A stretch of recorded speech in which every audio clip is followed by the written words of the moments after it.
મંગલમૂર્તિ મહાપ્રભુ શ્રી સહજાનંદ સુખરૂપ ભક્તિ ધર્મ સુત શ્રી હરિ સમરું સદાયનુપ.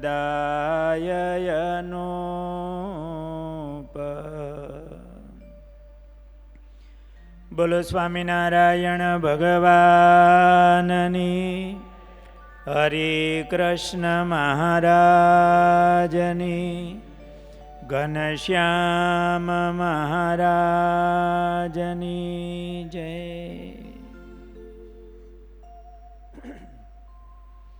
ઈષ્ટદેવ ભગવાન શ્રી સ્વામિનારાયણ, પૂજ્યપાદ ગુરુ મહારાજ, પૂજ્ય સદગુરુ પુરાણી સ્વામી ધર્મવલ્લભદાસજી સ્વામી, પૂજ્ય નારાયણ પ્રસાદદાસજી સ્વામી, પૂજનીય સંતો, સર્વે વહાલા ભક્તજનો, 63માં બ્રહ્મસત્ર પ્રસંગે ગુરુકુલની જેમણે સ્થાપના કરી છે, આ બ્રહ્મસત્રનું પ્રવર્તન કર્યું છે, એવા આપણા ગુરુદેવ શાસ્ત્રીજી મહારાજ, એમના જીવન પ્રસંગની કથા કરીએ છીએ. ગયા બ્રહ્મસત્રમાં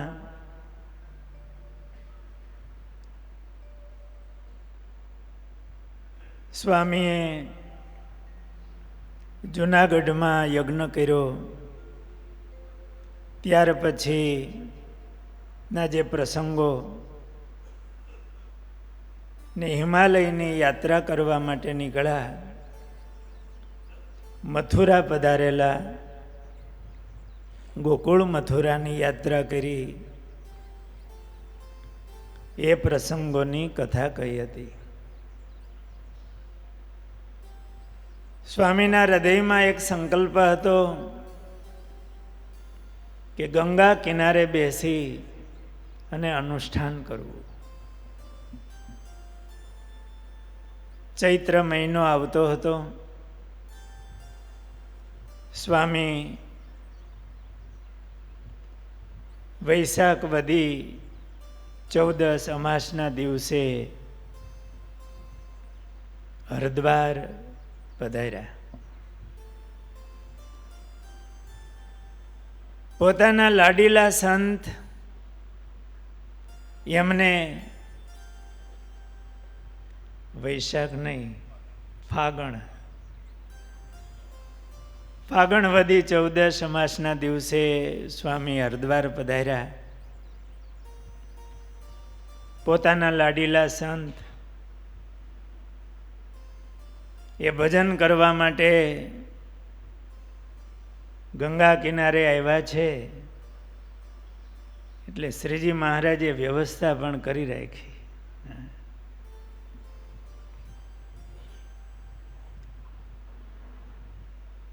ગંગા કિનારે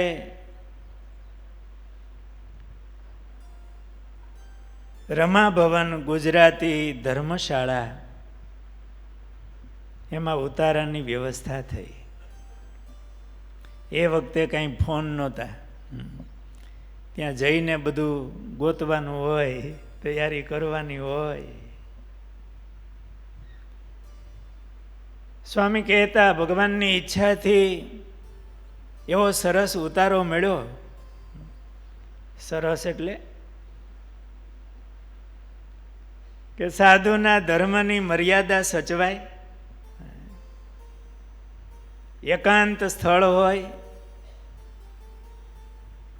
અને આ ગંગા કિનારે જ ઉતારો હતો. 2 રૂમ અને રસોડું હતું, અને રૂમમાંથી જ ગંગાજીમાં સ્નાન કરવાના પગથિયા પડે. પ્રવાહ બાજુમાં ચાલ્યો જાય એટલે બારણું ખોલી સીધો ઘાટ આવે. ને ગંગાજીમાં સ્નાન કરવાનું. સારી એવી વ્યવસ્થા મળી, એકાંત સ્થળ, આપણો ધર્મ સચવાય એવી રીતે. ચૈત્ર માસમાં અનુષ્ઠાનનો પ્રારંભ કર્યો. સ્વામી પાસેથી આપણે વાતો સાંભળી છે. સ્વામીએ પોતાની ડાયરીમાં પણ નોંધેલું છે. સ્વામી કહેતા કે વહેલા સવારે 3:30 વાગે ઉઠી જતો. 4 વાગે સ્નાનાદિકમાંથી પરવારી ગંગાજીમાં જ સ્નાન કરવાનું ને 4 વાગે પૂજામાં બેસી જાઓ. પૂજામાં મહારાજનું ધ્યાન, ઠાકોરજીની સેવા થાય, મંત્ર જપ, જન્મંગલના પાઠ, સદગ્રંથનું અનુષ્ઠાન થાય. સવારે 4 વાગે બેઠા હોય અને બપોરના થાળ થાય ત્યારે સાથેના સંતો આપણે સ્મરણ કરી લઈએ એ ભાગ્યશાળી સંતોનું કે એ યાત્રાની અંદર સ્વામી સાથે પૂજ્ય કોઠારી સ્વામી, હરિજીવનદાસજી સ્વામી, સ્વામીની ભેળા તો આપણે રહ્યા, દર્શન કર્યા. ત્યારે કોઠારી સ્વામીની ઉંમર હોય, સ્વામીનો જન્મ 22 જૂન 1922, એટલે 24-25 વર્ષની સ્વામીની ઉંમર. બીજા એક નાના સ્વામી હતા, કૃષ્ણ પ્રસાદ સ્વામી. એમને તો સ્વામીએ જુનાગઢથી નીકળ્યા ત્યારે હજી નવા મુમુક્ષુ આવ્યા હતા, નવા પાર્ષદ બનાવીને ભેળા લીધા હતા અને સારંગપુરમાં આનંદ પ્રસાદજી મહારાજ પાસે દીક્ષા અપાવી. હાલતા હાલતા ને કૃષ્ણ પ્રસાદ સ્વામી નામ રાખ્યું. એમની બહુ નાની ઉંમર. બસ આ 2 સંતો અને એક મોહન ભગત હતા. એમનો બહુ પરિચય મળ્યો નથી. ગુરુદેવ શાસ્ત્રીજી મહારાજ ભેગા 25 વર્ષની નાની ઉંમર કોઠારી સ્વામી, એમનાથી બહુ નાની ઉંમરના કૃષ્ણ પ્રસાદ સ્વામી અને મોહન ભગત. બપોરના થાળ તૈયાર થાય, સ્વામી એવું કહેતા, એક ટાઈમ જમતા અને કાચી પાકી જેવી રસોઈ બનાવે એ ઠાકોરજીને ધરાવી હોય, એકવાર જમી લેવાનું. અને ત્યાં રસોડાની વ્યવસ્થા તો બહુ સારી હશે ને, ગેસનો બાટલો. ત્યારે ક્યાં કાંઈ હતું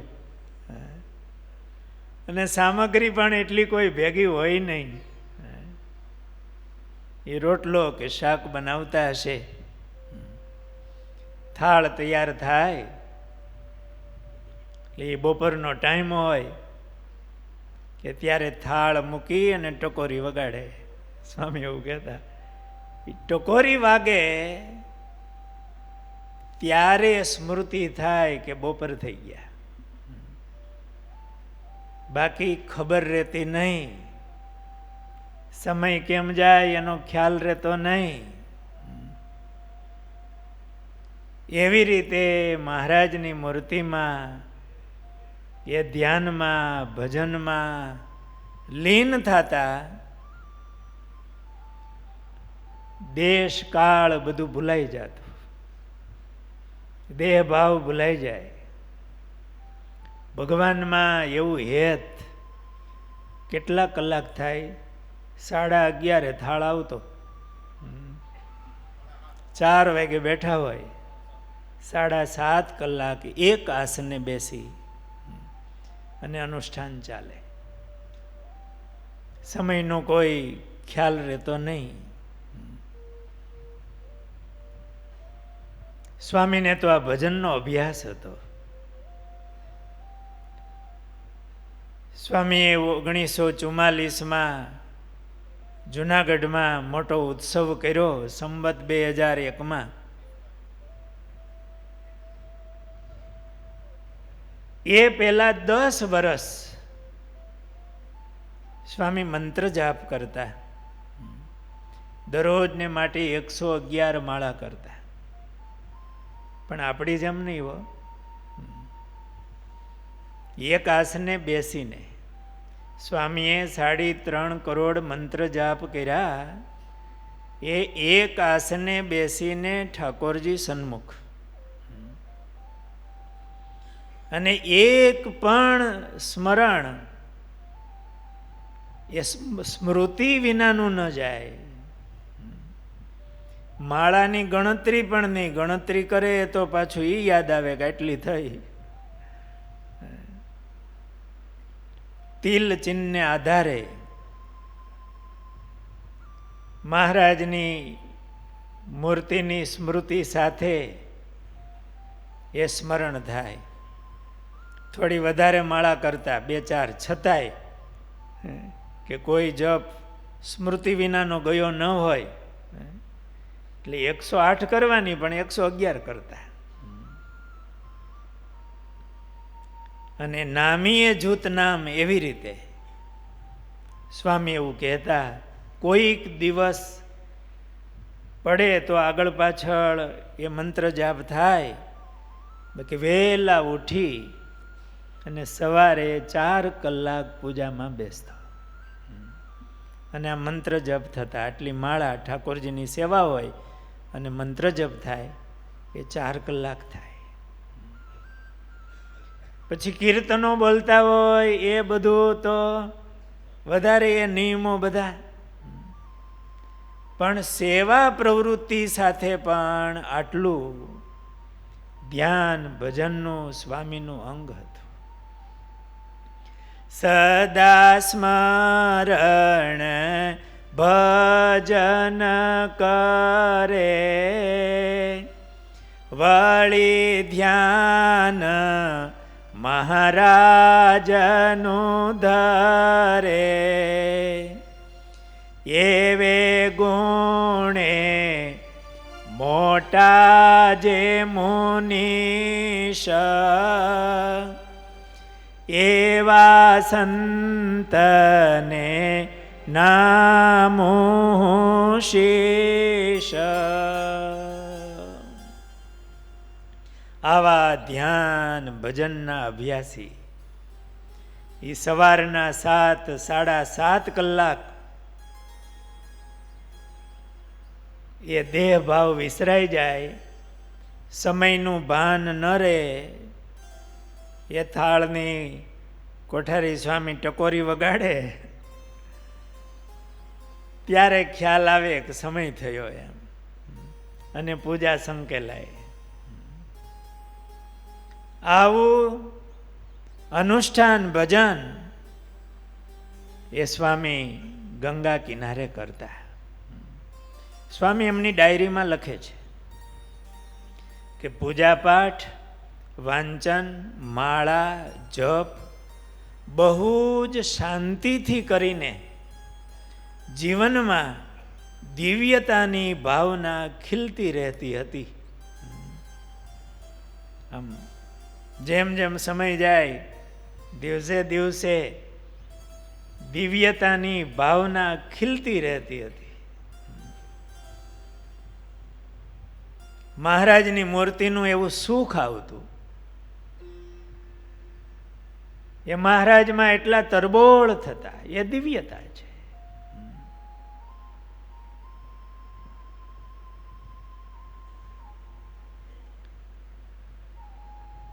સ્વામી એવા મહારાજમાં હેતવાળા, ધ્યાન ભજનના અભ્યાસવાળા, ભક્તિવાળા એ સંત હતા.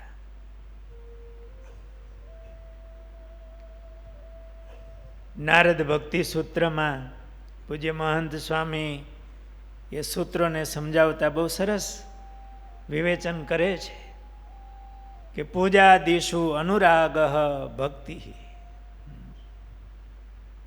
અનુરાગ એનો સ્વાદ આવે, એને ભૂલાય નહીં, સુખ આવે, અને એ સુખ લીધું હોય એમની સ્મૃતિ થઈ રાખે, એને અનુરાગ કહેવાય.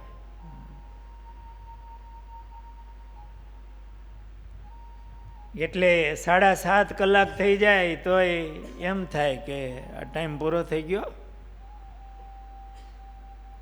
આ જગતમાં એવા રસિક વિષયી જીવો હોય, એને મનગમતી ગેમ હોય કે કંઈ એવું જોવાનું હોય તો એને ટાઈમનું અનુસંધાન ન રહે કેટલા વાગી ગયા છે.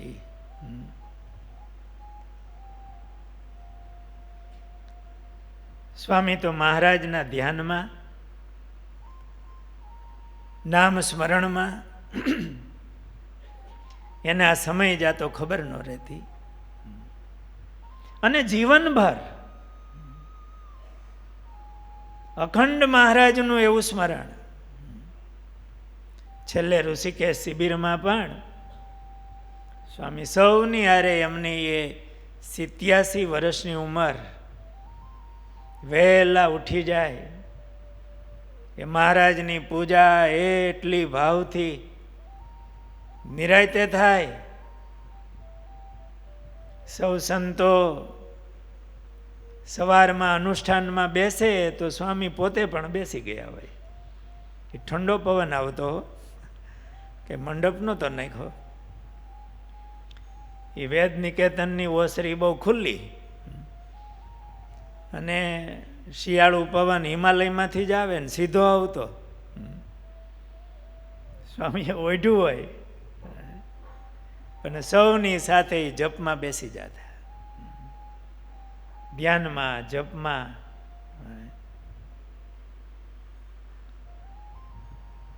ઘણા ભક્તો આમાં સાથે હતા, એ પણ બેઠા છો.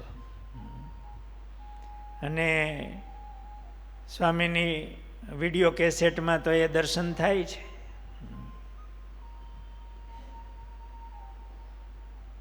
એટલું ભજન સ્મરણનું એ અંગ. આ પરંપરા એ શ્રીજી મહારાજની છે. મહારાજ વર્ણી વેશે લોજ પધાર્યા,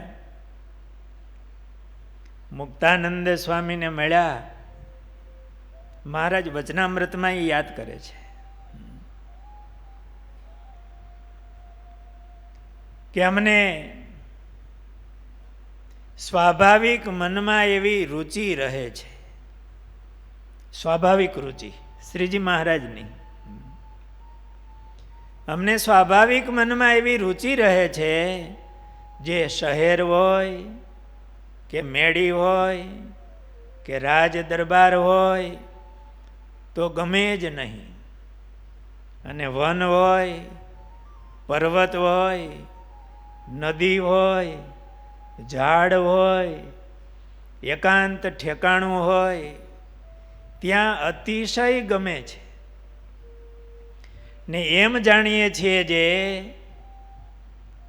એકાંતમાં બેસીને ભગવાનનું ધ્યાન કરીએ તો સારું. મહારાજની કેવી રુચિ છે કે એકાંતમાં બેસીને ભગવાનનું ધ્યાન કરીએ તો સારું, એવી સદાય રુચિ રહે છે.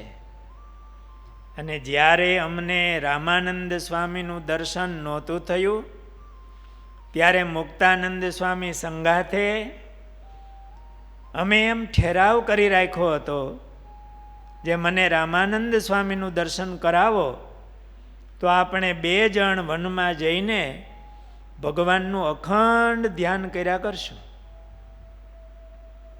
અને કોઈ દિવસ વસ્તીમાં તો આવીશું જ નહીં, એમ મનનો ઠરાવ હતો. તે હમણાં પણ મન એવું ને એવું જ વર્તે છે. મહારાજ ગઢડા અંત્યના 13મા વચનામૃતમાં કહે છે, 85ની સાલ હશે લગભગ, ધામમાં જતા પહેલા 1.5 વર્ષ, કે અત્યારે પણ મન તો એવું ને એવું જ વર્તે છે. આ શ્રીજી મહારાજની રુચિ. મહારાજે મધ્યના 49માં વચનામૃતમાં એવું કીધું કે મારે તો ભગવાનની કથા, કીર્તન કે વાર્તા કે ભગવાનનું ધ્યાન એમાંથી કોઈ કાળે મનની તૃપ્તિ થતી જ નથી. ને તમારે પણ સર્વને એવી રીતે કરવું. આ શ્રીજી મહારાજની રુચિ એ સદગુરુ ગુણાતીતાનંદ સ્વામી એમના જીવનમાં અને ગુણાતીતાનંદ સ્વામીના યોગમાં આવેલા એ સંતો અને હરિભક્તો, પછી લોધિકાના અભયસિંહજી હોય, બેપોરનું ધ્યાન, બેપોર એટલે કેટલું?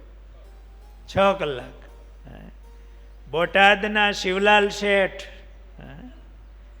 એમને એવું ધ્યાન, એની પૂજા બપોર સુધી હાલે. આમ તો એને શું છે, નિવૃત્ત માણસો હશે એવું લાગે છે. શિવલાલ શેઠ કોણ હતા? બોટાદના નગર શેઠ. એ વખતે 9 લાખના આસામી. મોટી પેઢી હાલતી હોય, ઉંમર તો મોટી હશે ને. એ 32-33 વર્ષની ઉંમરે તો ધામમાં ગયા. અને એ અભયસિંહજી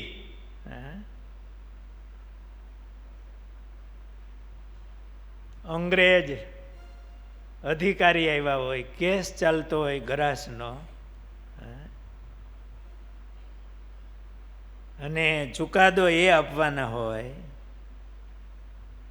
અને સવારના નિયમ પ્રમાણે ધ્યાન પૂજામાં બેઠા હોય. કારભારીને સમાચાર તો આપવા પડે કે નહીં? ચિઠ્ઠી મોકલી હશે, પણ અભયસિંહજી ડગા નહીં એના ધ્યાન ભજનમાંથી. બીજી વાર મોસલ મોકલો માણા,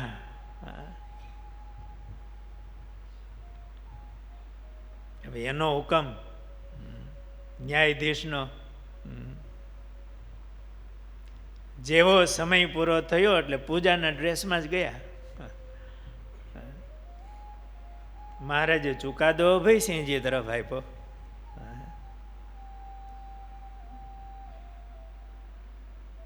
ગુણાતીતાનંદ સ્વામી, એમના યોગમાં આવનારા ભક્તો, એ સંતો રામદાસ સ્વામી હતા. શ્રીજી મહારાજના યોગમાં આવેલા અને ગુણાતીતાનંદ સ્વામીના બહુ કૃપાપાત્ર. અને રામદાસ સ્વામીએ સદગુરુ બાલમુકુદાસ સ્વામી, સદગુરુ યોગેશ્વરદાસ સ્વામી, સદગુરુ મહાપુરુષદાસ સ્વામી, કૃષ્ણ સેવાદાસ સ્વામી, આ બધા સંતોને ધ્યાન, ભજન, શ્રીજી મહારાજનો મહિમા, ગુણાતીતાનંદ સ્વામીનો મહિમા અને ધ્યાન, ભજન વગેરે શીખવે એ રામદાસ સ્વામી, સ્વામીની આજ્ઞાથી, ગુણાતીતાનંદ સ્વામીની આજ્ઞાથી. એ મહારાજનું ધ્યાન કરતા હોય, કોઈ ત્યાંથી નીકળે તો સુગંધ આવે. એ રામાનુજાનંદ સ્વામી કે આ શેની સુગંધ આવે છે? કઈ અત્તર તો હોય નહીં. પણ માનસીમાં એ મહારાજને પુષ્પના હાર પહેરાવતા હોય, ચંદન ચરસતા હોય, કેવા એકતાર બિનાય છે તો એની સુગંધ બહાર આવે.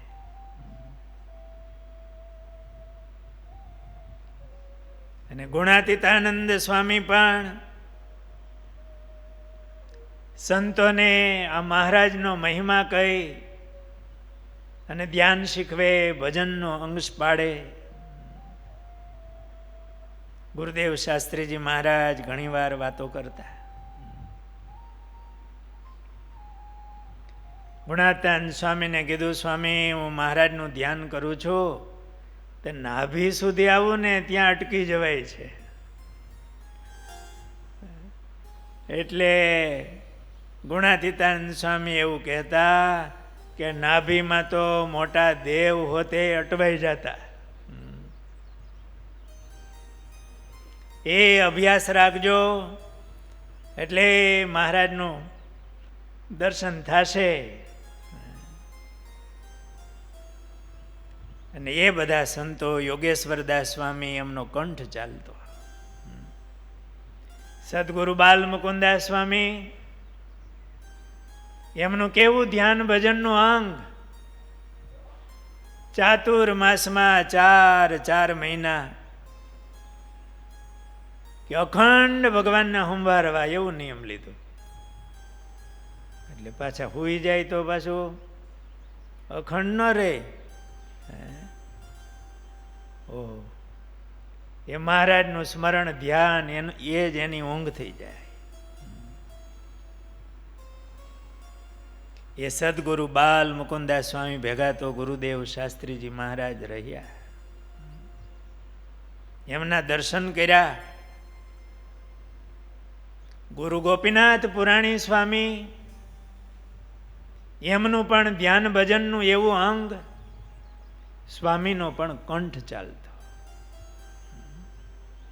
સૂતા હોય ને તો એ સ્વામિનારાયણ સ્વામિનારાયણ એવું ભજન થતું હોય. આવા સદગુરુઓને એમણે સેવા. નાની ઉંમર હતી પણ સ્વામી એવું કહેતા કે નાની ઉંમરમાં એવી દ્રષ્ટિ હતી,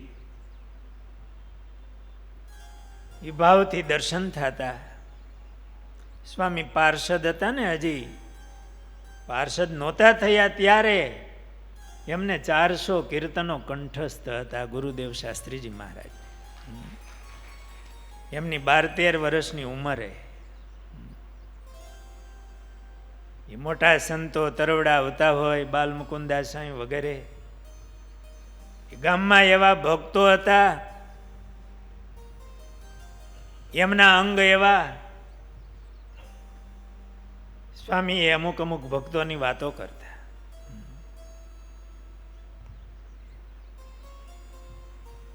એમણે આ જૂનો સત્સંગ,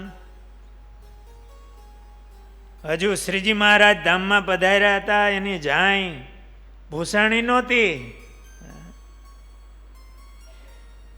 એ નંદ સંતોને મળેલા એ સંતો હતા, ભક્તો હતા. એવી ઊંચી સ્થિતિવાળા સંતો એમના યોગમાં એ આવ્યા. અને હેત એવું હતું, એમના યોગમાં રહી અને સ્વામીનું પણ એવું ધ્યાન ભજન, ધર્મ જ્ઞાન વૈરાગ્ય ભક્તિ એમનું પોષણ થયું. વડતાલ વિદ્યાભ્યાસ કરતા આપણે ઘણીવાર સાંભળ્યું છે કે રજાનો દિવસ આવે તો રાજી થાય. સંસ્કૃત ભણતા હોય ને એટલે અમાવાસ્યાની રજા હોય. અમુક ધાર્મિક દિવસોમાં રજા આવે, રવિવારની ન હોય. તો સ્વામી કે ભણવામાં રજા હોય ને તે દિવસે જમવામાં પણ રજા રાખી દે. અને તે દિવસે હરિકૃષ્ણ મહારાજ પાસે સવારથી બેસી જાઓ. બપોરના ઠાકોરજી પોઢે એટલે ઓલા પાર્ષદો હોય ને દરવાજો બંધ કરનારા, મંદિરનો મુખ્ય દરવાજો, એમને અરે સારું રાખવું કે એમને પ્રાર્થના કરું હું અહીંયા અંદર બેઠો છું. બેસવા ગયા. નિજ મંદિરના તો તાળા દેવાઈ ગયા હોય કે બપોર વચ્ચે દંડવત કરું, જનમંગલના પાઠ કરું, ઠાકોરજી જાગે પછી કીર્તનો બોલું, આખોય દિવસ. સ્વામી ક્યારેય સ્વપ્રશંસાની વાત કરતા નહીં, પણ અમે નાના પાર્ષદો સંતો હોઈએ ત્યારે ક્યારેક એક પોષણ કળવા માટે એ વાત સ્વામીએ કરેલી કે આવી રીતે નાની ઉંમરમાં કે મહારાજની પાસે આમ ભજન કરતો ત્યારે ક્યારેક હરિકૃષ્ણ મહારાજ બે હાથ ઊંચા કરીને આમ રાજી થાય. સ્વામી કે એ દર્શન એનાથી મારા જીવમાં આમ બળ મળતું ગયું. અને એ કેવું બળ મળે ભાઈ? આવી રીતનું પ્રત્યક્ષપણું થાય પછી હૃદયમાં કોઈ સંશય બીજું ત્રીજું કંઈ ઊભું રહે, મહારાજ રાજી થાય. આખો દિવસ એ ઉંમરમાં એ ધ્યાન ભજન કરતા.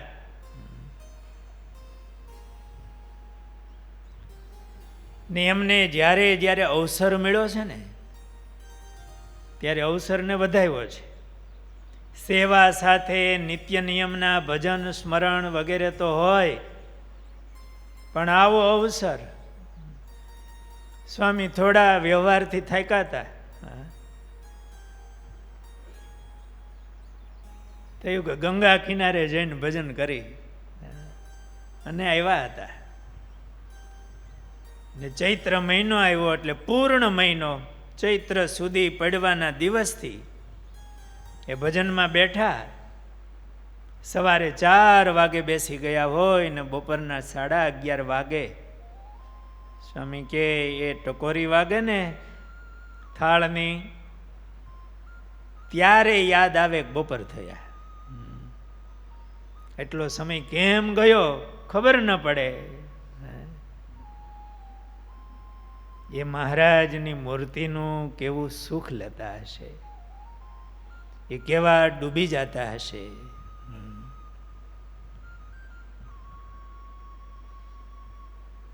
સદા સ્મરણ ભજન કરે વળી ધ્યાન મહારાજનું ધરે એવે ગુણે મોટા જે મુનીશ એવા સંતને નામો શીશ. બપોર સુધી આવી રીતે અનુષ્ઠાન થાય. બપોરના ભગવાનને સંભાળી એક ટાઈમ ભોજન કરી ભેગા સંતો હોય, નાના સંતો, આ બંને સંતો, તો એમને બેસાડીને થોડુંક વચનામૃત વાંચી થોડી વાતો કરે, થોડું શીખવાડે. એમનો પાઠ લે અને દરરોજ બપોર પછી સમયની અનુકૂળતા પ્રમાણે તીર્થોના દર્શન કરવા માટે નીકળે. સ્વામીના હૃદયમાં તીર્થનો પણ એવો મહિમા હતો. સ્વામી એમની ડાયરીમાં લખે છે કે હંમેશા હરકી પૈડી બ્રહ્મકુંડમાં સ્નાન, અહીંયા સવારે તો ગંગાજીમાં સ્નાન થયું હોય, પણ પાછું હરકી પૈડી બ્રહ્મકુંડમાં પણ સ્નાન થાય. ક્યારેક બિલકેશ્વર મહાદેવ દરરોજ જુદા જુદા સ્થાનમાં દર્શને જતા હોય. એ બિલકેશ્વર મહાદેવ એ હરકી પૈડી છે, એમના પાછળના ભાગમાં ડુંગર, જે પહાડ છે એ બાજુ એ બિલકેશ્વર મહાદેવ છે. એ પ્રસાદીનું સ્થાન છે. મહારાજ વન વિચરણમાં પધાર્યા ત્યારે મહારાજ ત્યાં પધાર્યા છે. બહુ સુંદર ચરિત્ર છે, પ્રસંગ છે, સાંભળવા જેવું છે. એક ભૂદેવ આવ્યા છે, મોટા દેવ ભૂદેવનું રૂપ લઈને આવ્યા. વર્ણીને એ હરકી પૈડીમાં બહુ ભીડો હતો એટલે મહારાજની રુચિ જાણીને કીધું કે બ્રહ્મચારી આવો, તમને એકાંત સ્થળ બતાવું. અને પોતાને ત્યાં લઈ ગયા છે. મહારાજને જમાડ્યા છે.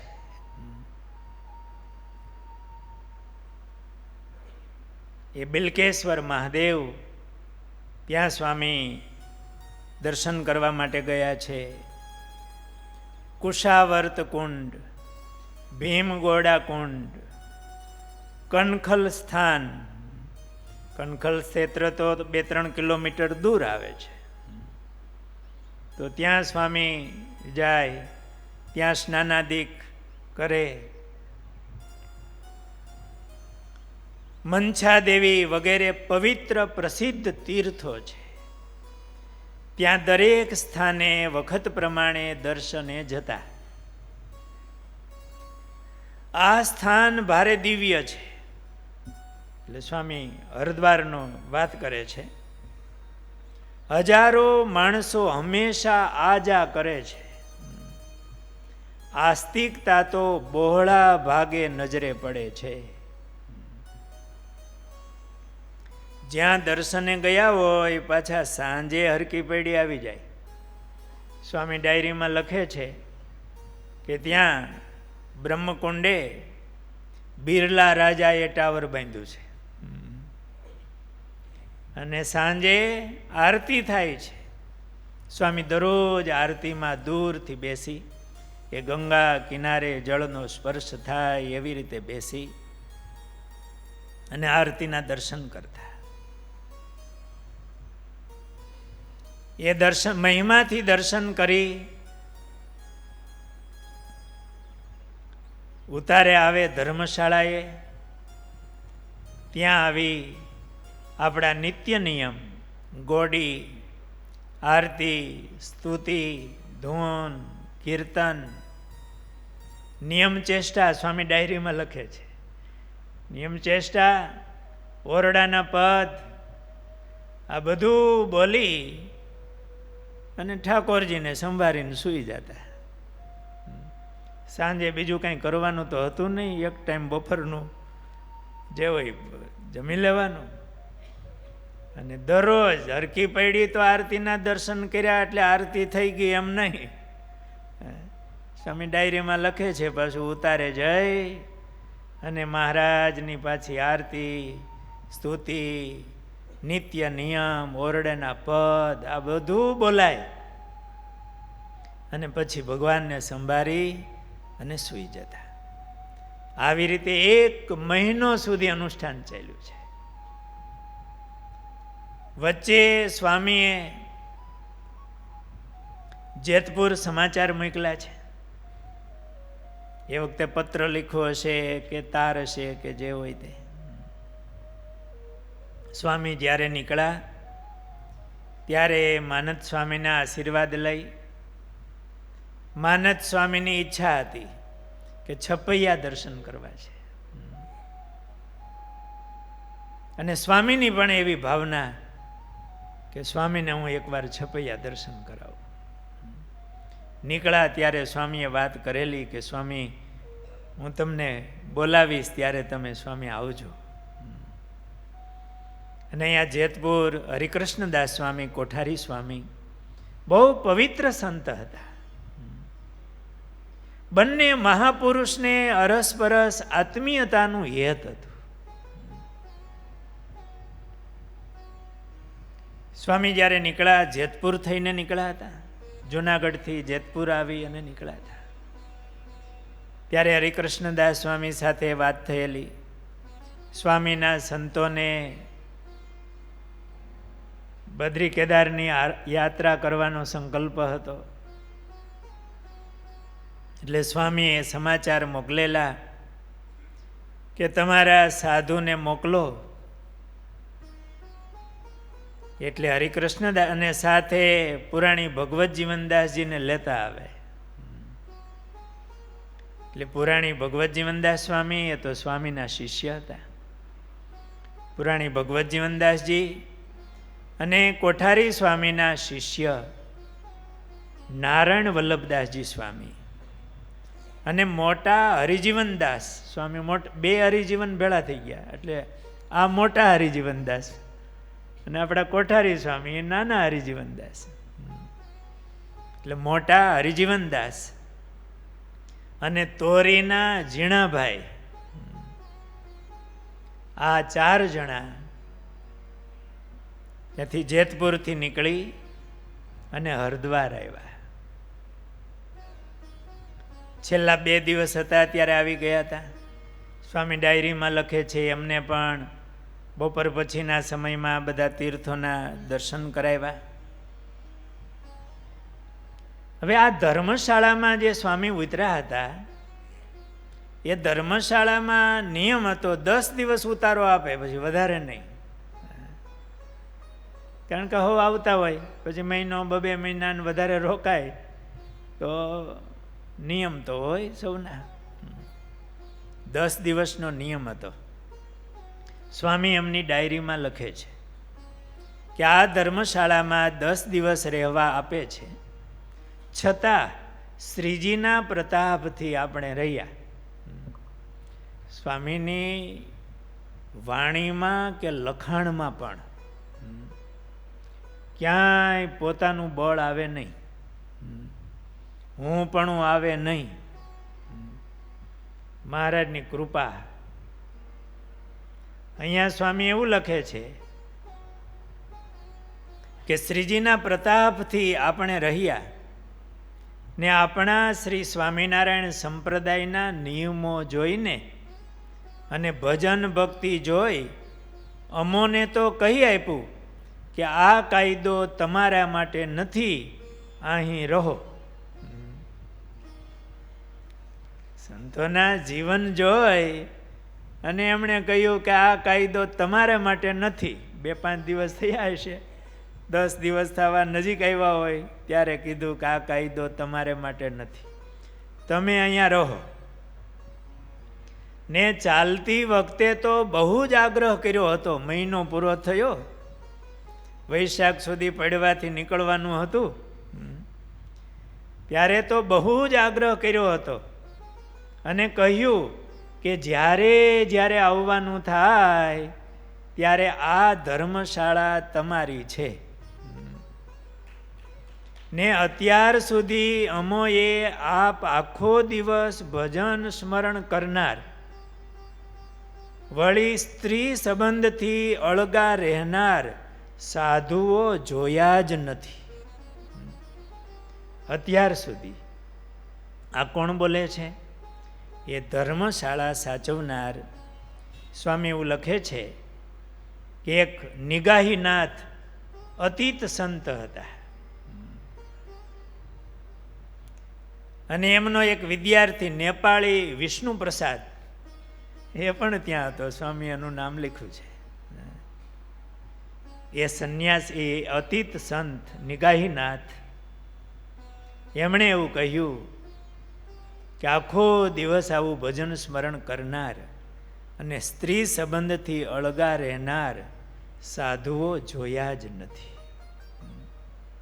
અને કહ્યું કે તમારા જેવાના નિવાસથી આ ધર્મશાળા બંધાવનારાનો હેતુ પણ પાર પડે છે. આ ધર્મશાળા બંધાવી હતી એક કચ્છના લોહાણા પરિવાર રમાબાઈ, એમણે એમના દીકરાની સ્મૃતિમાં આ ધર્મશાળા બંધાવી હતી. એનો દીકરો મૃત્યુ પામ્યો હશે, એમના કલ્યાણ માટે એમની સ્મૃતિમાં આ ધર્મશાળા એમણે બાંધી હતી. અને સ્વામી જેવા સંત એક મહિનો એ ધર્મશાળામાં રોકાય અને આવું મહારાજનું ભજન અનુષ્ઠાન કરે. એમના દીકરાનું તો કલ્યાણ થયું હોય, એ બંધાવનારા એ બાઈ, એમનું પણ જરૂર કલ્યાણ થાય. અને આ સંત એને આ બધું હોંપ્યું છે, એટલે એમને પણ એમ થયું કે તમારા જેવાના નિવાસથી આ ધર્મશાળા બંધાવનારાનો હેતુ પણ પાર પડે છે. અને અમો પણ ભાગ્યશાળી થયા કે તમારા જેવા અમોને ઓળખાયા. આવું એમણે કીધું. સ્વામીની ડાયરીમાં ટૂંકી નોંધ એટલી લીખી છે કે અમે આવા જોયા નથી. આપણે વાત સાંભળીએ છીએ ને કે ગુણાતીતાનંદ સ્વામી જુનાગઢ બિરાજતા, પેલા નાગર ભક્તો સ્વામીમાં યતવાળા ક્યારેક દર્શને આવે. સ્વામીને કીધું, સ્વામી અમે યાત્રા કરવા જઈએ છીએ. તો સ્વામી કંઈક અમને તમારી યાદી આવે તો કંઈક કહો સ્વામી, અમે ત્યાંથી હું લેતા આવી તમારે માટે, કે તમારે માટે હું એવું કંઈ લાવી. એ વખતનો સમય ગુણાતીતાનંદ સ્વામી વખતનો વાહન વ્યવહાર ક્યાં હતા? યાત્રાએ જવાનું હોય, એ ચારધામની યાત્રા હોય તો કેટલું વિચરણ હોય, તો ત્યાંથી કંઈક સારી વસ્તુ લેતા આવી. ને સ્વામીને જોતી હોય એવી લાવી તો રાજી થાય ને. પૂછ્યું, ઓ એ મહાપુરુષ પણ કેવા, એ જે મંગાવે એમાં એનું કલ્યાણ થાય. સ્વામી તો જ્ઞાન આપનારા, એને એક દ્રષ્ટિ આવે. સ્વામીએ કીધું, તમે જાઓ છો તો આવા 2 સાધુ લેતા આવજો, કે જેને ધન અને સ્ત્રી ન જોતું હોય, એ રાખતા ન હોય, એવા 2 સાધુ લેતા આવજો. એને ગયા હતા કે આપણે ધ્યાન રાખી, કોઈ એવા મળે તો આપણે, અહીંયા બહુ મોટું મંદિર છે, સ્વામીએ કીધું છે. યાત્રા કરીને આવ્યા. જે સ્વામીએ મગાવ્યું હતું એ કાંઈ એને યાદ નહોતું કર્યું, કારણ કે લાવ્યા નહોતા ને. સ્વામીએ સામેથી કીધું કે અમારું ઓલું. ત્યારે એમણે કીધું, સ્વામી જે ધન રાખતા ન હોય, ધનનો સ્પર્શ કરતા ન હોય, સ્ત્રીઓથી દૂર રહેતા હોય, એવું અમને ક્યાંય જોવા મળ્યું નહીં. એવા તો અહીંયા છે. એમને દ્રષ્ટિ આવી. અને આપણે પણ ભાગ્યશાળી છીએ કે ભગવાન સ્વામિનારાયણ એ અક્ષરધામમાંથી જે રીત લાવ્યા. આપણે પુરુષોત્તમ પ્રકાશનું અનુષ્ઠાન કરીએ છીએ ને, એ પંચ વર્તમાન મહારાજ ભેગા લાવ્યા.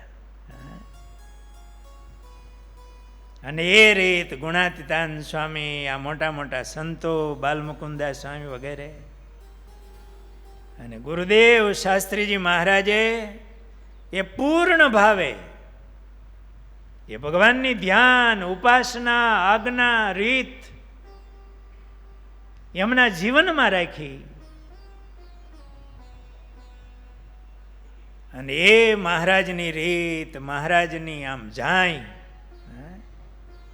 નંદ સંતોની પોતે રાખી, સંતોને દરરોજ કલાક કલાક બેસાડી,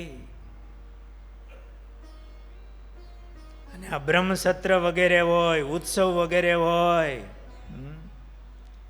ત્યારે કથા વાર્તામાં સ્વામી જાજે ભાગે આ જ ઘડતર કરતા. મહારાજની ઉપાસના, મહારાજની આજ્ઞા, અને સ્વામીએ ઘડતર કરી અને આપણને એ મોટા સંતોની પ્રતીતિ કરાવે એવા આપણને સંતો આપ્યા. પૂજ્ય ગુરુ મહારાજ, મહંત સ્વામી, આપણા સદગુરુ સંતો, વડીલ સંતો, એના આપણે જીવન જોઈએ. સંતોની રીત, મહારાજની આજ્ઞા એ આપણને આપી. એટલે સ્વામી એમની ડાયરીમાં એવું લખ્યું. અને આ નિગાહીનાથ, એમને એટલો બધો ભાવ થયો સ્વામી પ્રત્યે. પછી તો સ્વામીને ત્યાં ગુરુકુલ કરવાનો સંકલ્પ થયો હતો. એટલે આ નિગાહીનાથ જ ભેળા રહી અને જગ્યા અને ત્યાંના મામલતદાર વગેરેને મળ્યા હતા. જગ્યા પણ નક્કી થઈ હતી. સ્વામીનો એટલો બધો ગુણ આવેલો એમને. નહીતર સ્વામિનારાયણ ભગવાનના સાધુ, એવા વૈરાગી સાધુ, પણ સ્વામીનું જીવન, એમની રીત, સાધુતા, એમને બહુ ગુણ આવ્યો. અને એ જ સાચું સંતપણું અને ભક્તપણું છે કે આપણા યોગમાં આવી અને બીજાના હૃદયમાં ભક્તિ પ્રગટે. ખાવું પીવું, બેસવું, સૂવું, જોવું, ચાલ્યા જવું કે વળી નાવું ધોવું, સંતોની એવી સઘળી ક્રિયાય કુસંગી દેખી સતસંગી થાય. સંતો તણા ચંચળનો યનેણ, સંતો તણા વિવળનો યવેણ, સંતોની વૃત્તિ સ્થિરતો જણાય કુસંગી દેખી સતસંગી થાય. સ્વામીનું એવું જીવન, એમનું બોલવું ચાલવું, એમનું ભજન ભક્તિ, એમની સાદાઈ. 1 મહિનો આશ્રમમાં રહ્યા તો એમના સંચાલક એ બધું જોતા તો હોય કે નહીં? વહેલા સવારથી અનુષ્ઠાન, ભજન, ભક્તિ, એવી સાદાઈ. સાંજે પણ પાછું આરતી, સ્તુતિ, એ નિયમ, ચેષ્ટા, ઓરડાના પદ, પોઢણિયા સુધી બોલાય, ભગવાનને સંભાળીને સૂવે.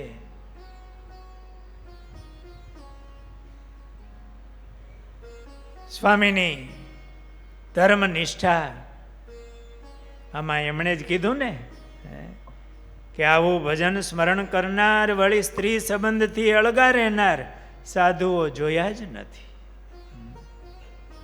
એવો એમને ગુણ આવ્યો. સ્વામી હિમાલયની યાત્રાએ નીકળે છે હરિદ્વારથી. પાછા આવીને 10 દિવસ રોકાવાના છે આ જ ધર્મશાળામાં. એમણે તો કહ્યું કે કાયમ તમે અહીંયા રહો, જ્યારે આવો ત્યારે આ તમારું ઘર માનીને ઉતરજો, આ તમારો જ આશ્રમ છે. એવો ભાવ એમને થયો. આવું સ્વામીનું ભજન, ભક્તિ, ધ્યાન, ભજન પરાયણ, તપમય, સાધનામય જીવન, તીર્થયાત્રાનો એવો મહિમાપૂર્વક સ્નાન વિધિ વગેરે થાય, સહજ ગુણ આવે. 1 મહિનો, ચૈત્ર મહિનો પૂર્ણ સ્વામીએ અનુષ્ઠાન કર્યું. અને વૈશાખ સુધી પડવાના દિવસે સ્વામી આગળ પદયાત્રા કરવા નીકળે છે હિમાલયની. એ કથા આપણે આવતીકાલે લેશું. સહજાનંદ સ્વામી મહારાજની જય.